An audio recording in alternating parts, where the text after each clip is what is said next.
কয়েকটা বিষয়ে সিদ্ধান্ত হয়েছে। আমাদের পিএসসির মাধ্যমে ৩,৪৯৩ জন চিকিৎসক রিক্রুট করার প্রক্রিয়া চলমান আছে। এটার অতিরিক্ত হিসাবে আমরা আরও ২,০০০ চিকিৎসক নিয়োগের সিদ্ধান্ত নিয়েছি।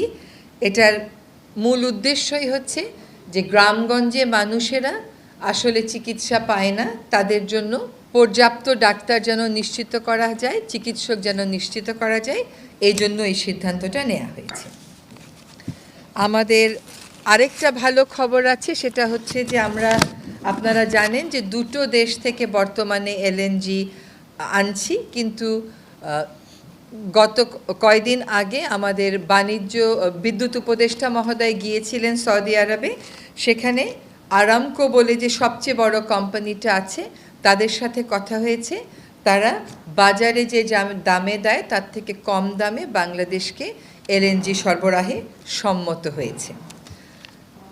আরেকটা সেটাও ভালো খবর, সেটা হচ্ছে যে এ পর্যন্ত উপদেষ্টা পরিষদে যে যতটা সিদ্ধান্ত গৃহীত হয়েছে তার কতটুকুন বাস্তবায়িত হলো তার একটা পিরিয়ডিক রিভিউ হয়। সেই রিভিউতে দেখা যাচ্ছে যে ১৩৫টা সিদ্ধান্তর মধ্যে ৯২টা সিদ্ধান্তই বাস্তবায়িত হয়েছে, অর্থাৎ বাস্তবায়নের হার হচ্ছে ৬৮.16, যেটা বেশ ভালো একটা হার।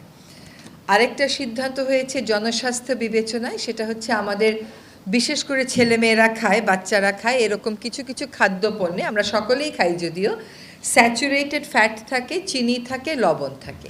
তো বিশ্বের এটা অতিরিক্ত থাকে। তো বিশ্বের অনেক দেশেই আসলে এটা ওই খাদ্যের মোড়কে একটা মেসেজ হিসাবে দিয়ে দেওয়া থাকে, যাতে যারা ওই খাদ্যটা গ্রহণ করছেন তারা জেনেই ওটা গ্রহণ করেন। তো সিদ্ধান্ত হয়েছে যে বৈশ্বিক মানদণ্ডের সাথে সামঞ্জস্য রেখে আমরাও বাংলাদেশে এই প্রক্রিয়াটা শুরু করব। আমাদের আজকে সভায় আপনারা জানেন যে বিপুল সংখ্যক প্রতিষ্ঠানের নাম বিশেষ পরিবারের সদস্যদের নামে নামকরণ করা হয়েছিল। তো আমরা আজকেও ওই ধারাবাহিকতায় এরকম দুটো প্রতিষ্ঠানের নাম পরিবর্তনের সিদ্ধান্ত গ্রহণ করেছি। এছাড়া দুটো বিষয়ে আমরা মনে করছি যে আপনাদের কাছে আমাদের বক্তব্যটা একটু তুলে ধরা দরকার। একটি হচ্ছে সাম্প্রতিক সময়ে একটি এককালীন সুবিধা দেওয়ার কথা বলা হয়েছে যারা জুলাই আগস্ট গণ অভ্যুত্থানে আহত হয়েছেন, নিহত হয়েছেন, তাদের পরিবারের সদস্যদেরকে স্কুলে ভর্তির ক্ষেত্রে।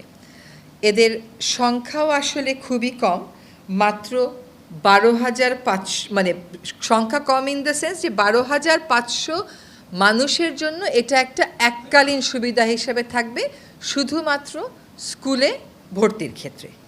এবং এইটা মোরাল পুলিশিংয়ের ঘটনা ঘটছে। সরকারের অবস্থান একেবারে স্পষ্ট, এরকম মব জাস্টিস কিংবা মোরাল পুলিশিংয়ের কোনো সুযোগ নেই।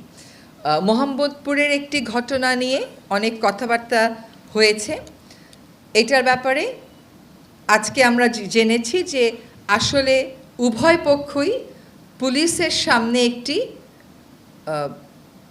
আপোসনামা স্বাক্ষর করেছে, এবং যেহেতু দুই পক্ষই আপোসনামায় স্বাক্ষর করেছে, কাজেই সেক্ষেত্রে ওইটাকেই আমাদের চূড়ান্ত বলে বিবেচনা করতে হচ্ছে। কোনোভাবেই নারীর প্রতি সহিংসতা, কোনোভাবেই এই জাতীয় আচরণ সরকার সমর্থন করে না। এটা আমরা আগেও আপনাদের কাছে স্পষ্ট করেছি, আজকেও আপনাদের কাছে ওই ঘটনার প্রেক্ষিতে আবারও আমাদের বার্তা আপনাদের মাধ্যমে সকলের কাছে